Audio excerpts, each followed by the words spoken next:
and welcome to Consciousness Rising Zimbabwe and beyond.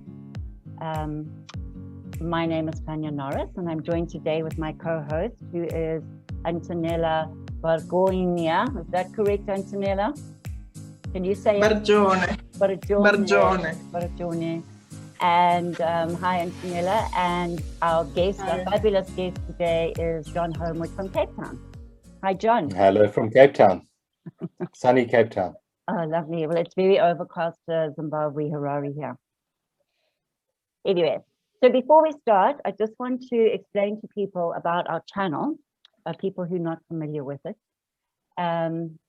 So we like to bring people, you know, there's so many people here in the Southern African region that are extremely committed and invested into bringing about peace, harmony, and balance to themselves, to the people, to communities. And the way that, and that can also be maybe not just physically, but mentally, spiritually, but they're extremely invested. So we like to shine the spotlight on those people and bring them forward, because you've got this vast pool of such learned, wise, talented beings, I would say, call them, you know, not rather than call them people, because they're so much more than that. So if anybody out there is interested in those topics along the lines of metaphysics, alternative healings, energy work, quantum physics, anything like that, then please check out all of our other interviews that we've done. We've done several, and have a look and see what you can find and learn. And a lot of those people are in Zimbabwe. But it doesn't matter, because the information is universal. So please check that out. Now, John, I'm just going to read your quick bio, and then we have a fabulous chat here. So, John, you are an integrative conscious and human potential life coach, inspirational speaker, and founder of Mind Enhancement Systems and Wisdom to Nourish and journeysOfawakening.com. You have a passion for inspiring others, which you do with your radio and TV shows, as well as seminars, workshops, and retreats. And I can testify to that, because I have been on some of these workshops with John, and they're extremely inspiring. So your early career was in the corporate world and was a climb from sales to senior management. And by the age of 30, was the director of a public listed company before leaving to start your own business. So John offers one-on-one coachings and consulting, and conducts consulting stress management seminars, effective speaking and presentation skill workshops, mindfulness in business and personal empowerment seminars, transformational personal self-realization workshops and retreats, Journey to Freedom Online, which is a 13-week transformational course, and the Inner Space monthly online support and guidance platform. So John also produces a range of brainwave audio programs under the brand MindSync, which make use of the powerful theta brain state to help unlock creative problem solving, goal setting, weight loss or healing, and beta brain state for concentration and mental focus. So that's a really huge amount of things that you do there. I think you're more than qualified to talk to us about what we're going to talk about today. and our topic, really, what I think would be nice thing for us to discuss is sort of navigating our way through uncertainty, because things are extremely unstable and uncertain globally, and how to do that from the heart, which obviously needs a lot of explanation. So what do you think about that, John? Well, thank you. Thank you for that long introduction there. You know, we love putting labels on people, but I don't like having any label put on me. And when people ask me what I do, I say, I don't know. I really don't know. But I think, you know, what you said right in the beginning, that we are persons. You mentioned the word person, and we're more than that. And the word person, it actually comes from, I think it comes from the Greek, is it? to blow air through. That's what it means, to blow air through. And that's what the person is. It's basically a mask through which we interact with the world around us, but it's not who we are. It's not who we are at all. We are the beingness behind the person. And the problem is, in uncertain times, is that the personality gets very disturbed. And in fact, in my experience, because I do one-on-one coaching, there's a huge amount of anxiety and fear and depression and anger floating around in the last year, and more so than ever. And that is because we are so tied up, or so mesmerized, hypnotized with the belief that we are the person. And the person is something that appears very briefly in time and space, and very vulnerable to changing circumstances. And I believe that until we are able to step back behind the mask and see who we really are, we're going to be caught up in the ups and downs of the changing uncertainty in the world around us.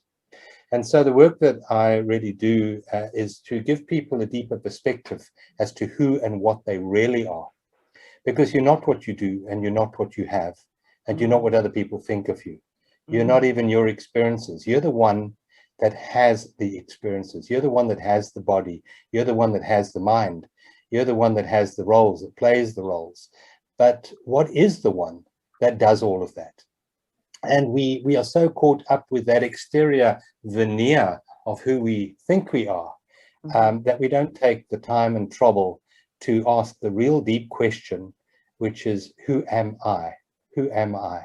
And that's such a profound question, to step back into the real essence of who and what we really are. And until we value our true essence, we're going to continually live in a state of anxiety and fear. I mean, that's normal for the human condition. It's like having an air conditioner that is buzzing in the background. If you have a power outage and the electricity goes off, and there's suddenly this, oh, wow, it's so peaceful and so calm. And that's what fear and anxiety is doing in all of our lives. It's there the whole time. And what we do is we reach for generally addiction, which is like we can choose to smoke a cigarette, or to have a glass of Jack Daniels or whatever, to calm us down. And that numbs the hum of that air conditioner. It doesn't take it away, but it numbs our perception of it down. And these are coping mechanisms which we have. And the biggest addiction by far that mankind has is the addiction to think. And in fact, we have that, I think, therefore I am. That is just absolutely not true, because you are the space, the conscious awareness out of which the thinking arises. And it comes and it goes, but you are something deeper than that. And, you know, we're going through times of massive transformation at the moment. And I say the transformation that we're going through is a very short journey. It's a journey from the head back into the heart. It's a journey of self-realization. We're not our thoughts. We're not our story. We're not our possessions. We're not our relationships. We're not our education. We're something deeper than that. And this sort of transformation is given a word, and it's given a word in biblical terms, and the word is apocalypse. To live in apocalyptic times. Now, the word apocalypse doesn't mean, you know, the ending of the world. What it does mean is the coming down of the mask, coming down of the veil, for that which is hidden behind to be revealed. And those are the times we're going through at the moment. And yes, there is a lot of uncertainty in the world around us, and it's squeezing people. It's squeezing. And that is not bad, because if you take an orange, for example, and you squeeze an orange, Tania, what do you get? Orange juice. Why don't you get pear juice? Because it's orange. Because there's no pear juice inside an orange. So when we get squeezed, what comes out is not being created in that moment. It is actually just a revealment of what was sitting on the inside. And when we go through very uncertain situations and circumstances, the fear and anxiety which is sitting inside people, the anger, resentment, guilt, whatever it is, comes to the surface. And that's not bad, because when it comes to the surface, it can be healed. And so this process of transformation is actually a journey of healing. That's what we're going through. The light of awareness is enough to dissolve the darkness of the unconscious patterns which have been running us for so long. And this is an opening for a higher level of awareness to come into our lives. And what does the word healing mean? So it might mean different things for different people. But for me, the word healing means to make whole again, to come back to wholeness, holiness, to come back to who we really are. And I believe that that is our life purpose. And there are many people on this planet at the moment who are very uncertain as to what their life purpose is. In fact, we could do a whole talk on life purpose. It's such an interesting topic. And I would suggest that we have a real inner life purpose, and then we have an exterior life purpose, a transitory life purpose. And the inner life purpose is to be whole, to become whole again, to realize our wholeness. And that's why every single soul comes to earth, and my understanding is for healing to come back to wholeness. And what is wholeness? But to align with our true beingness. Our beingness is whole, but the mind is fragmented in time and space. And I call that a matrix, the matrix of the mind, which is caught up in 60,000 thoughts a day. When I was bored one day, I counted them. About 60,000, I think I counted. No, I didn't, but some scientists did. And apparently between 40 and 70,000 thoughts are the average amount of thoughts that we think every day. And each one of those thoughts is a brick in the matrix. And we live in the matrix. The matrix is a bubble. We have two bubbles. We have a bubble of past and a bubble of future. And those bubbles are made up of our thoughts. And we live in those bubbles, those thought bubbles, as if they were real. And they're not. Your past is not here, and your future is not here. Neither of them exist in reality, but they exist in a perceptual reality that we have, and that's called the matrix. Now, this journey that I said is a journey, a very short distance from the head to the heart, because this whole matrix, which is encompassed in one word, and that word has 4 letters, and the 4 letters of the word is F for false, E for evidence, A for appearing, and R for real. So it's false evidence appearing real. Our story that we're telling ourselves in our head appears real, but that is fear. It's fear-based. The matrix is fear. It's an illusion. And the journey is to come out of the illusion into what I call the vertical plane. And that is where your heart is. Your heart is always present.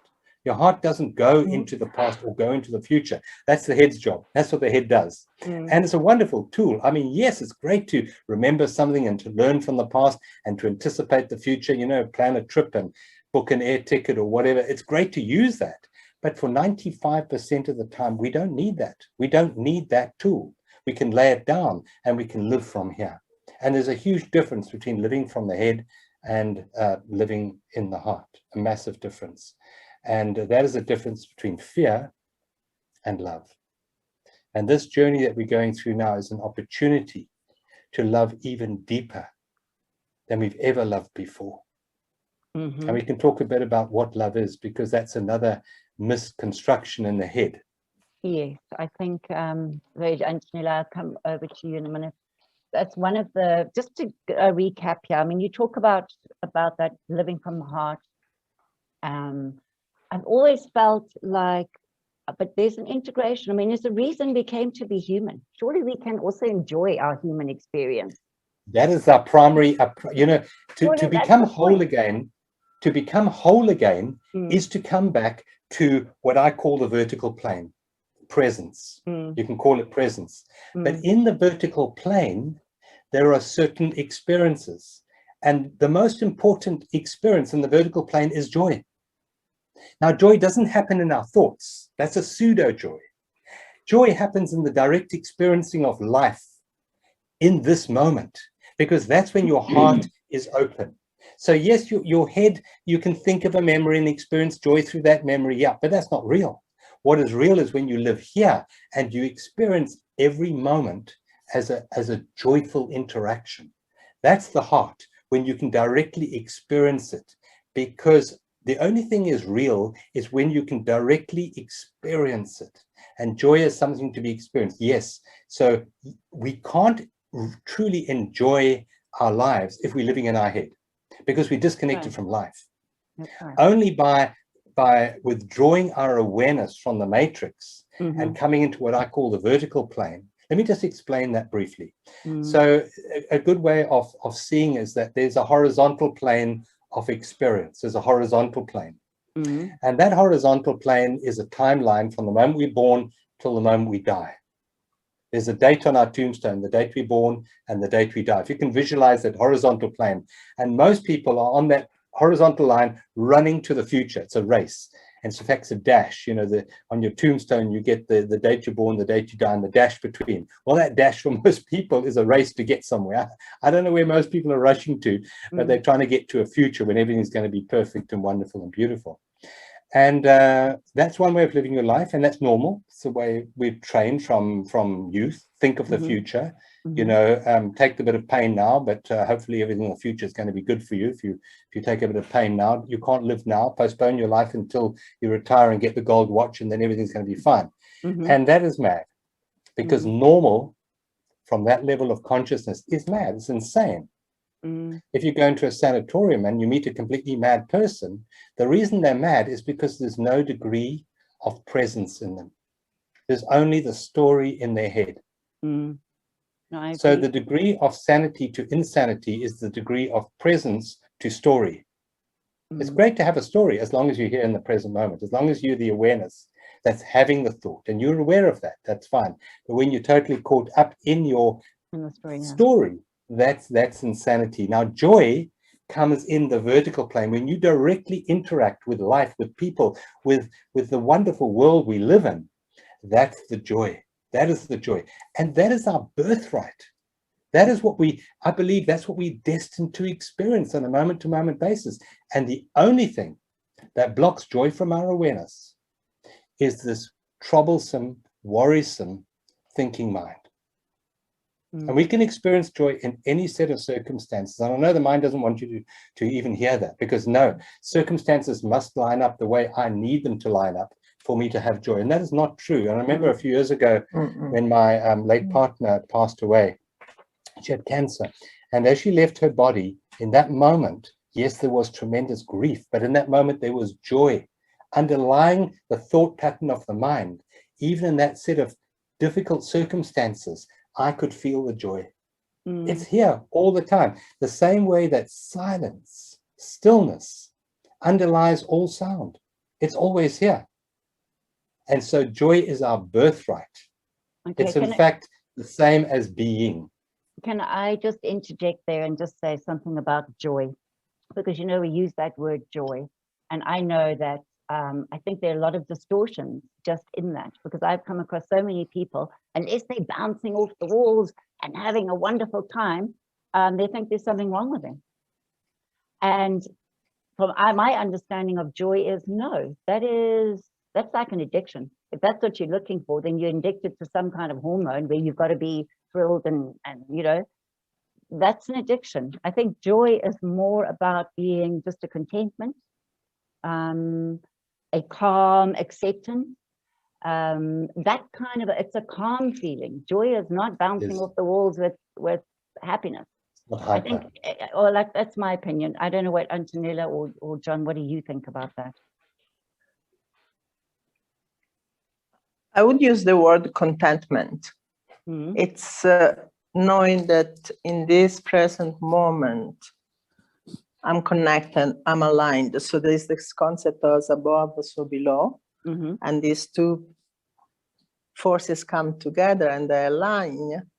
And so there is love coming, alignment coming, and in my heart, then they become contentment. It's like I'm enough. It's enough.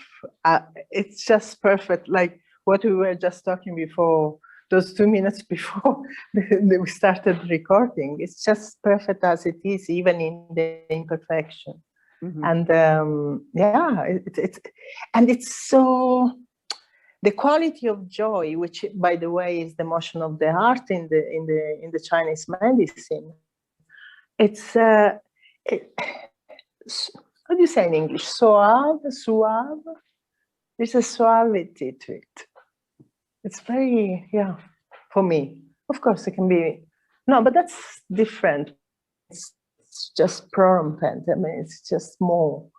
So it's just joy itself. It's just, yeah, the beauty. There's also beauty in joy. Lots of it for me. John? Yes, that's very interesting because beauty is the doorway into the vertical plane, what I call the depth of life, into the present moment. Beauty is the doorway into that. And beauty is what opens the heart up. The recognition of beauty is what opens the heart. And when the heart is open, the experience of that is joy, is joyful. So very much beauty is an important, a very important tool, a perceptual tool, because it's a choice. And choosing beauty, to see beauty, to perceive beauty, opens the heart.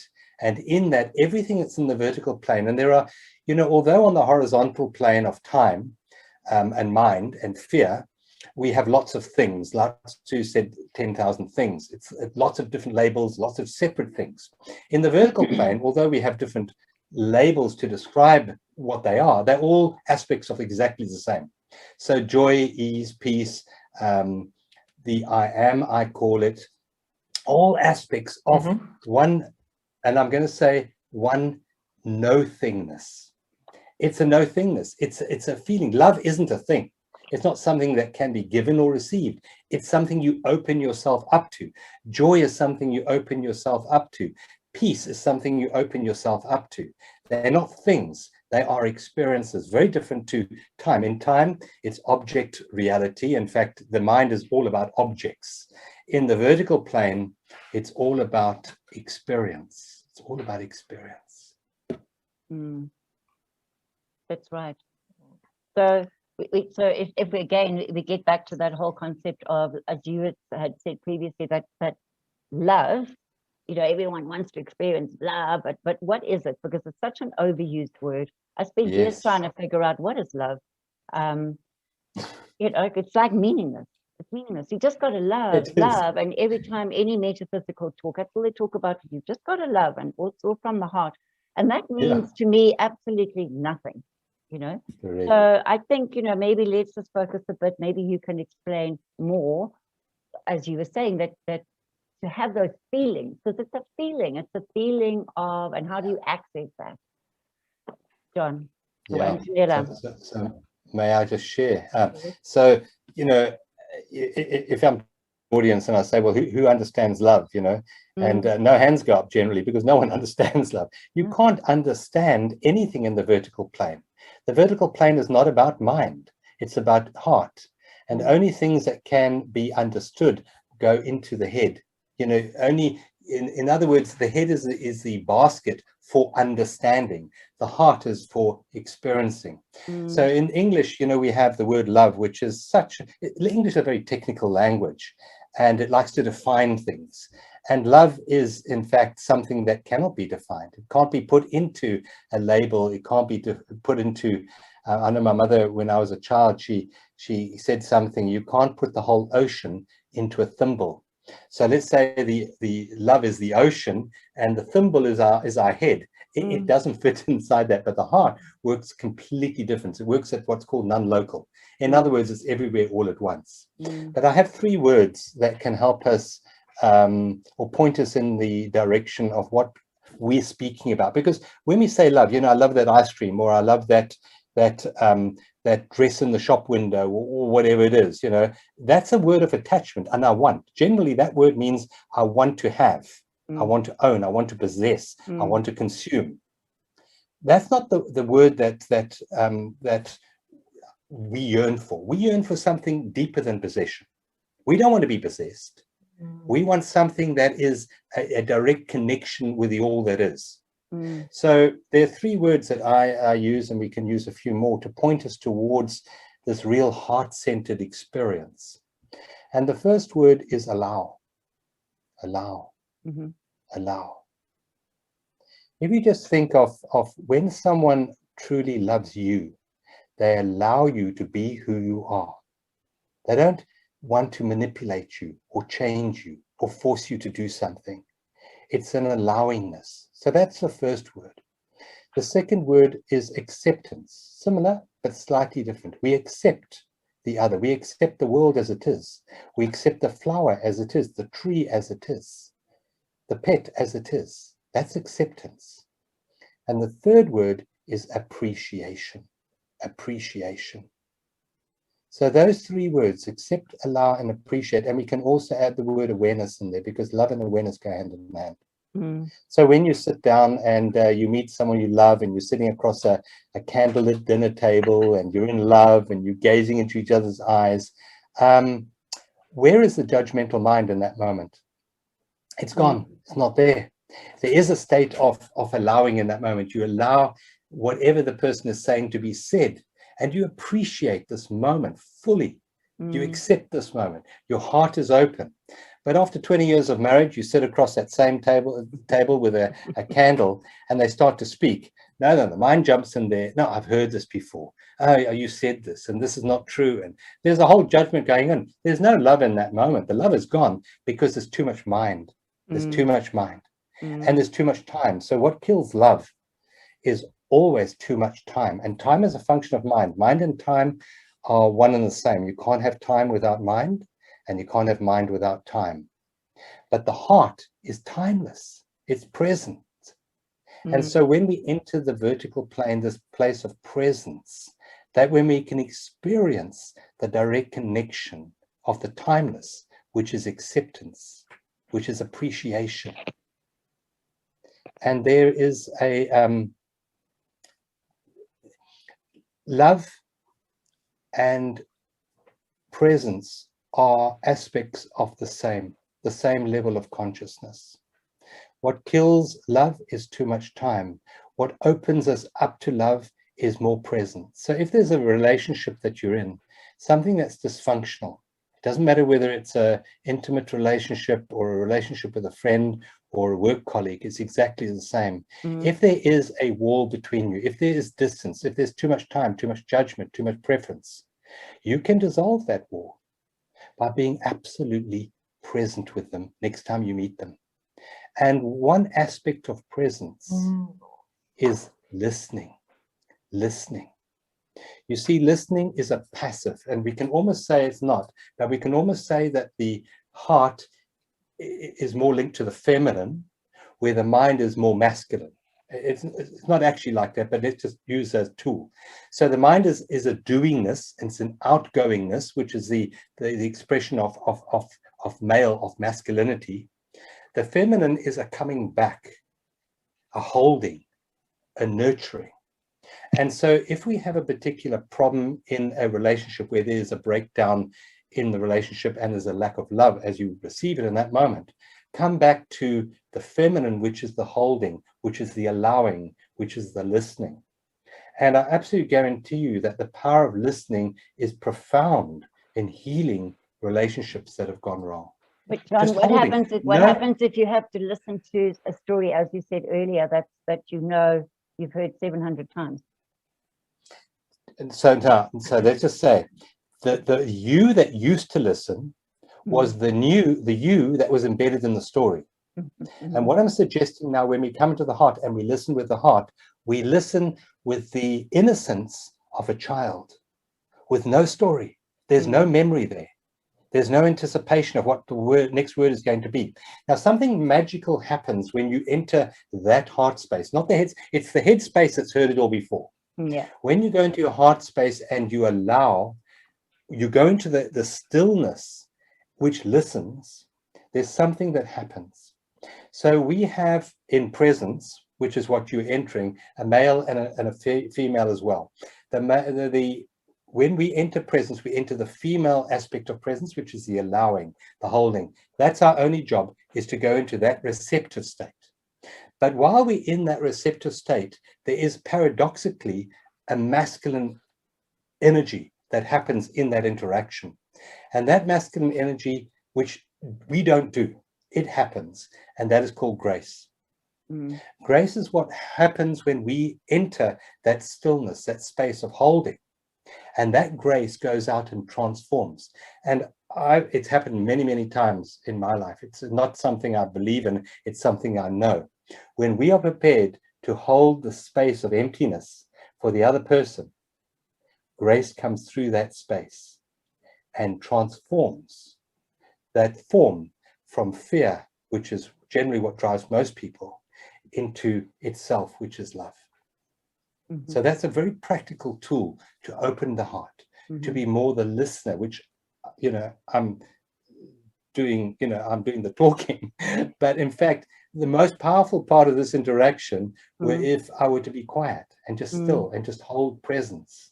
That's where the magic of transformation takes place. When Albert Einstein said there's two ways to live your life. One is if nothing's a miracle, in other words, just a random happenstance. And the other one, he said, is if everything's a miracle. He said, I choose to live my life this way, as if everything's a miracle. But what is a miracle? It's when there's no doing this and situations just unfold in miraculous ways. And that is possible, but we have to enter the state of beingness, which is our true essence, beingness. And the more we're in beingness, the more receptive we come, the more we are open for true listening to take place. It's a beautiful space. And that is when the heart opens. And when the heart is open, there's healing that takes place, both for you and for those that you're interacting with. Antonella, you have anything? And yet journey is a conscious choice that we have to take. It is. Because if I'm stuck in fear and I'm just there, and I really have to make that conscious choice. Okay, I know this state. Let me try something different. Let me try something different. And then, yes, you can let's maybe suggest that people can play, use it, the occasion as play. Let's play to open and listen to what you're saying with fresh eyes. Like if I'm listening for the first time, and see what happens without attachment. And that, yes, because it's I mean, this journey from this 16 inches from the mind to the heart is most difficult journey in our lifetime. I mean, everybody says that. Shamans, I mean, it's been going on forever, and it's so true. It's so true. It's so true. It's the shortest distance, you know, to regain a consciousness that we never left. We are this. This is who we are. This is who we're not. And we've made what isn't more real than what is. And it's our construct. This is our creation, and this is the divine's creation. And the journey home is back into. So if you take a cork, for example, and you hold it underwater, it takes efforting to hold it there. If you let the cork go, it goes back to its natural buoyancy. And if we're prepared to let go of our story, let go of our attachments, which is the word you used just now, if we let go of our attachments, our natural buoyancy is here. This is our natural state. It takes effort to keep the mind going. And if we're prepared to surrender, we automatically go back into the stillness.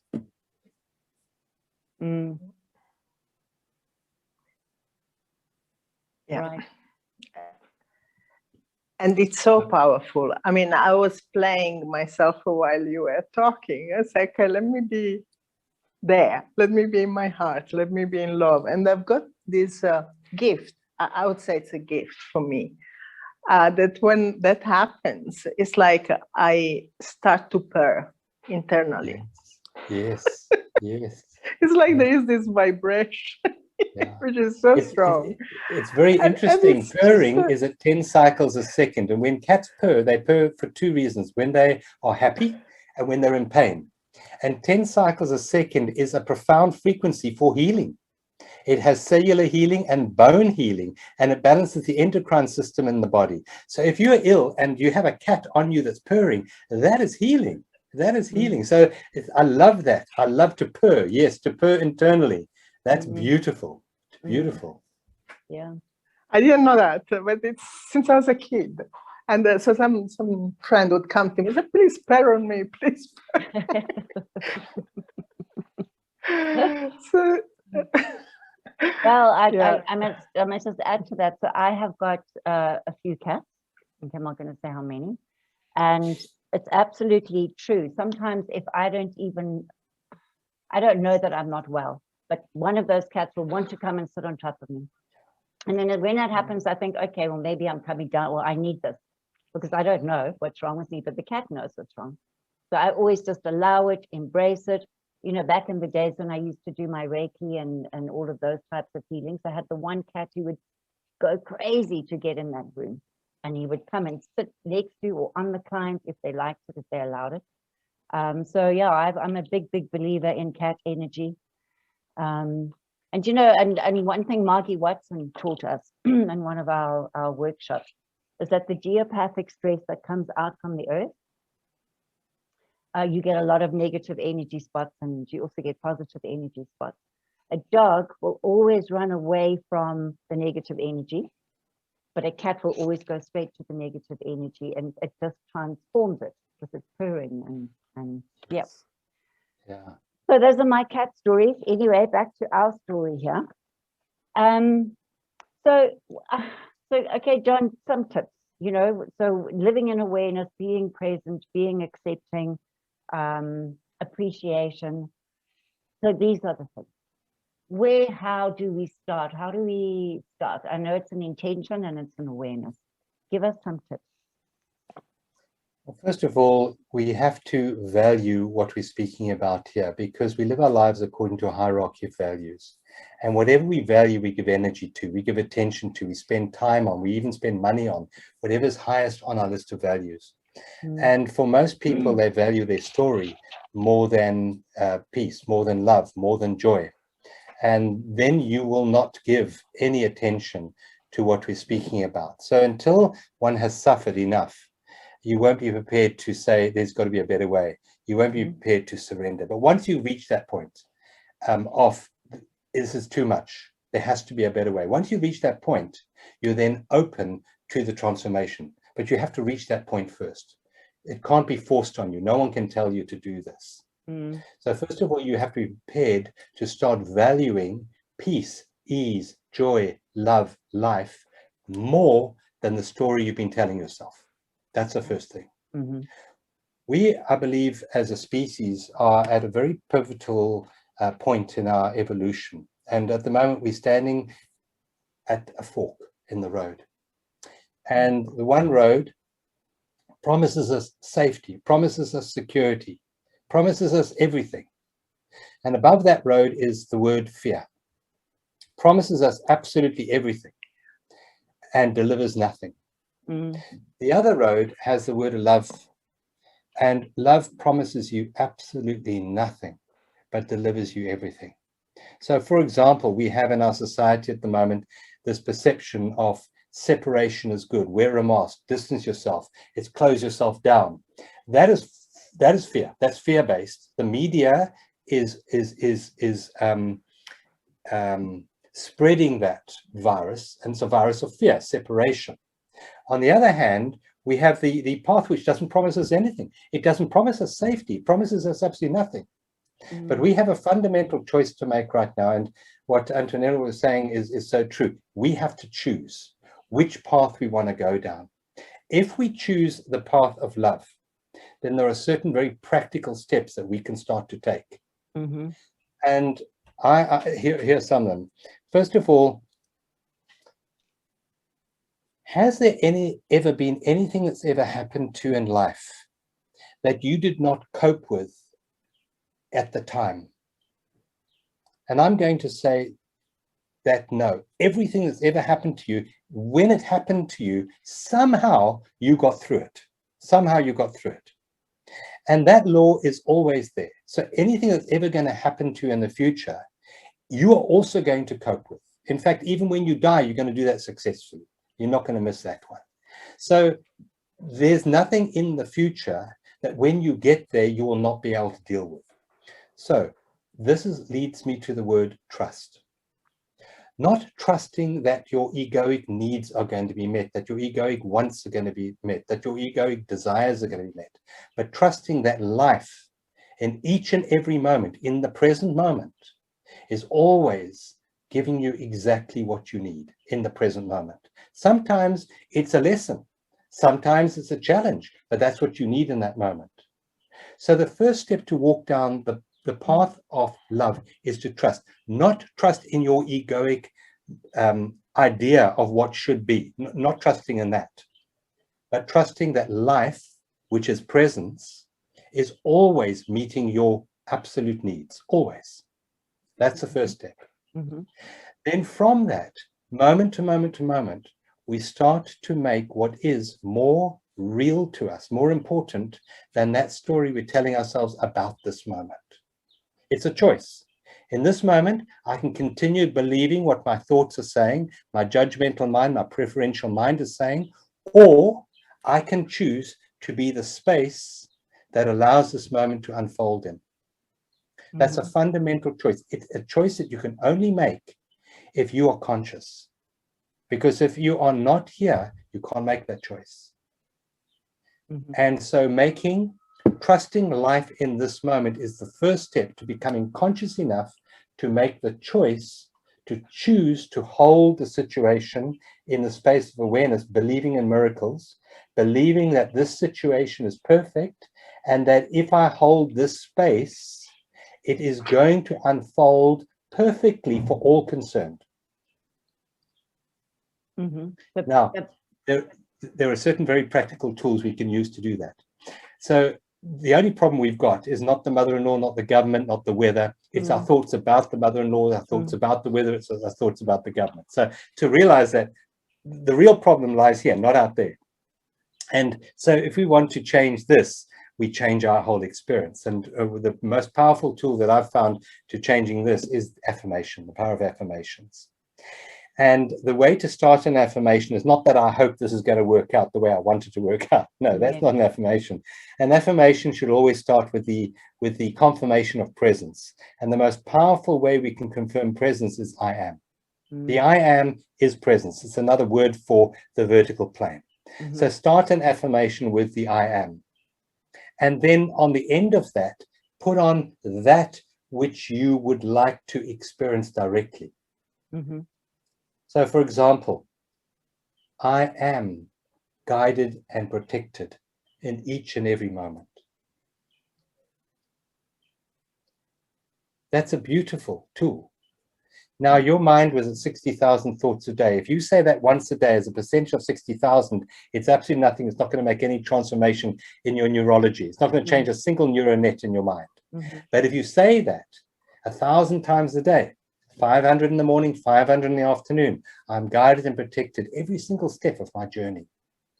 It starts to make a perceptual shift. Now, I, back 21 years ago, decided to change my life. I had 4 businesses that were all making losses. I was in a marriage that was not very nurturing. And I decided to change my mind. And I put up on my computer screen a 3D text. In those days, you had a screensaver, which you could type in and it came up as a scrolling text. If you're old enough to remember that. And I put up, life is great. It's an affirmation, life is great. My life wasn't great. I didn't experience it. But gradually, through repeating that affirmation, I started to experience life as great. So the first part of an affirmation is always connection with the isness of life. Life is great, or I am guided and protected. Start working with affirmations.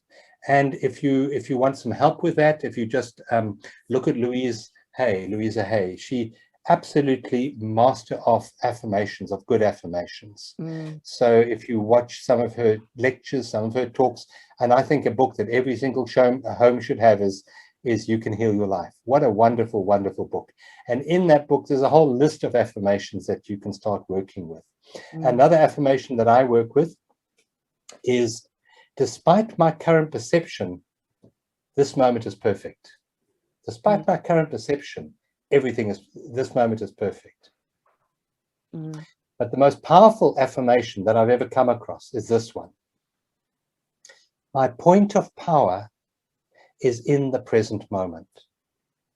My point of power is in the present moment.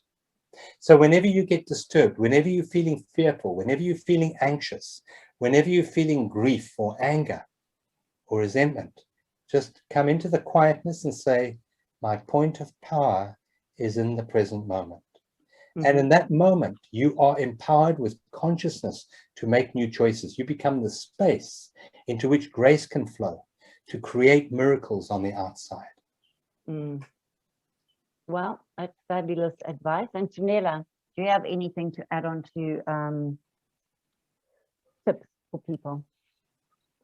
Well, I use a similar one.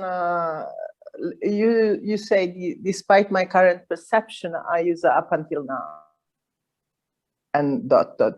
which it's a different aspect. Yes, there was a before trust. The trust is something that you learn. Yeah, you learn to trust. Yeah. But before that, you need to make a space. So whenever you catch yourself on your wheel, just stop and breathe. Yes, the power of the pause. Yes, the power of the pause is so important, because Very, very it's powerful. what can. Okay. Yeah.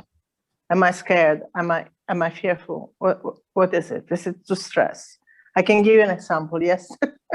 What happened to me yesterday? I had a huge issue with my internet company, and I generally am a person who suppressed anger, and yesterday the internet company gave me the gift to make me furious, but really furious. It was huge. And then I decided, this is why we say it was good to do it today. Then I decided, okay, you know what? You have this gift in your hand. Go and paint your fury. Yes. Go and paint it. Yes. And by the time I finished, there was so much sweetness, so much power. I understood that fury was to protect.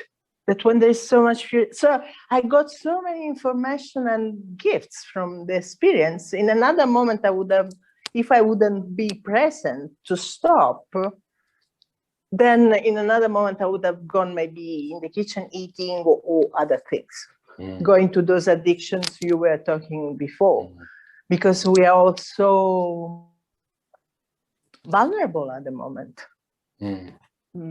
And so it's really the power of pause. So important.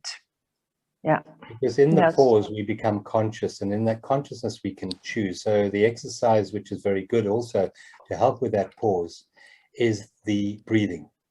And that's a very, very powerful exercise to open the heart, is to become conscious of the breath. And it only takes one conscious breath to come back to the heart. And I'm just going to suggest this little exercise here. So when we breathe, there's the doing and the releasing. There's the in-breath and the surrendering out-breath. Now, what we do as human beings, well, I'm going to say as human doings, we tend to focus on the doing.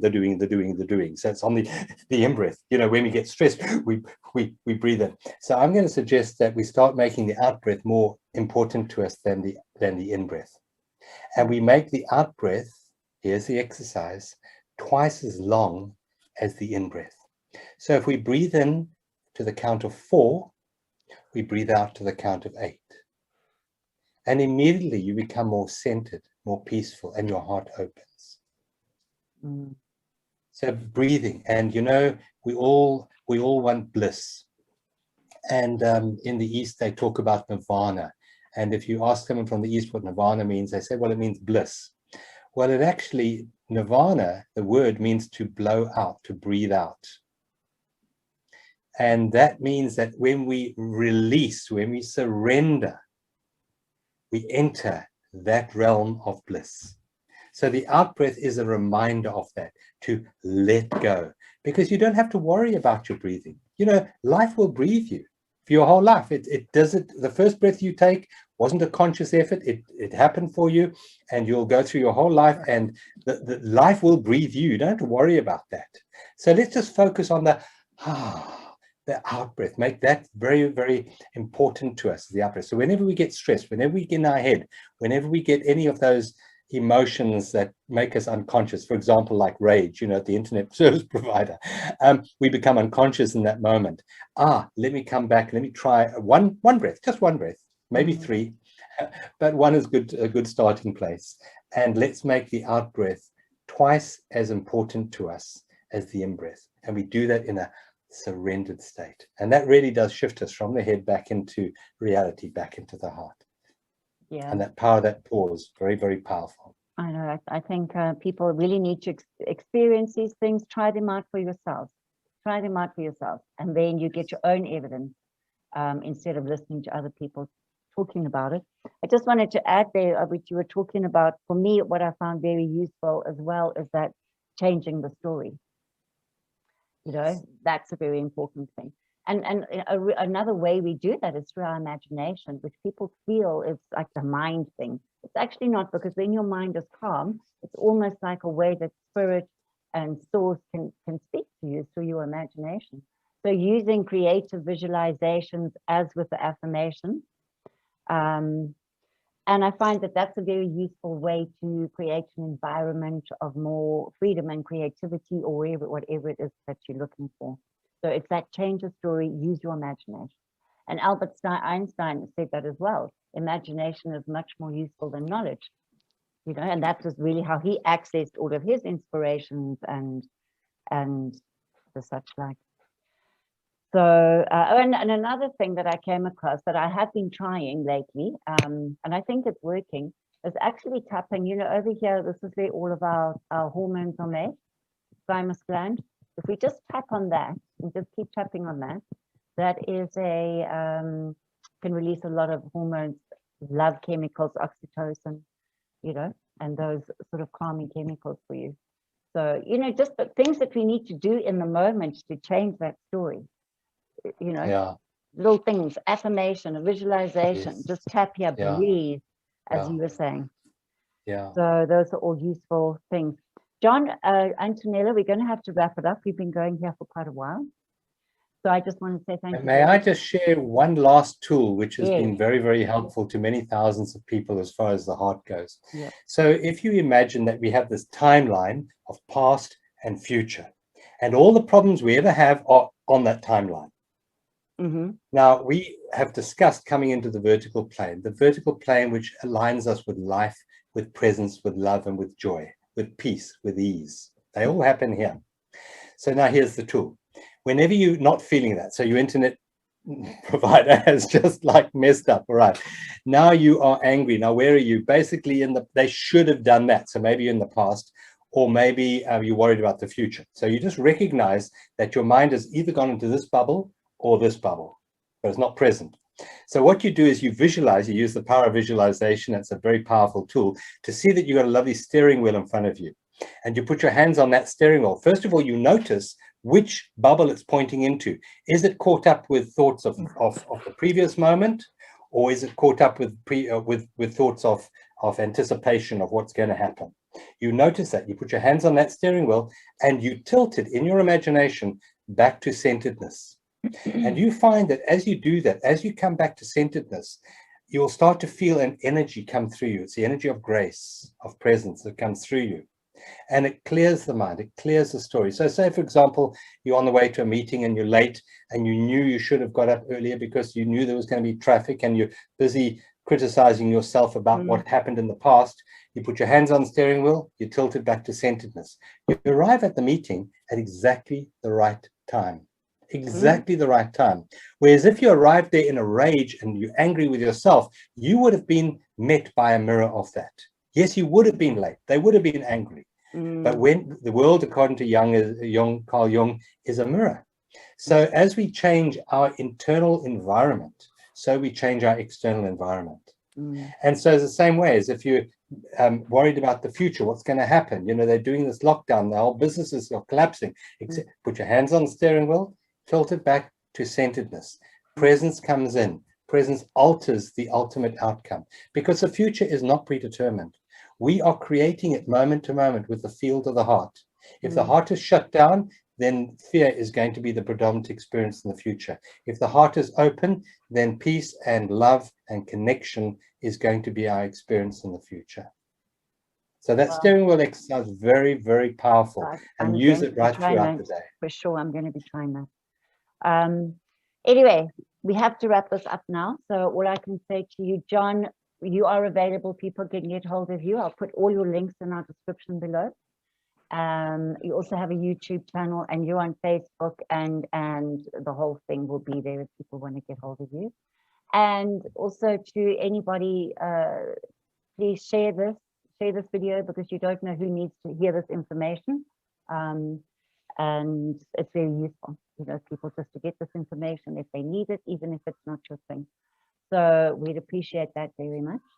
Antonelle, is there anything that you'd like to add before we? Yes.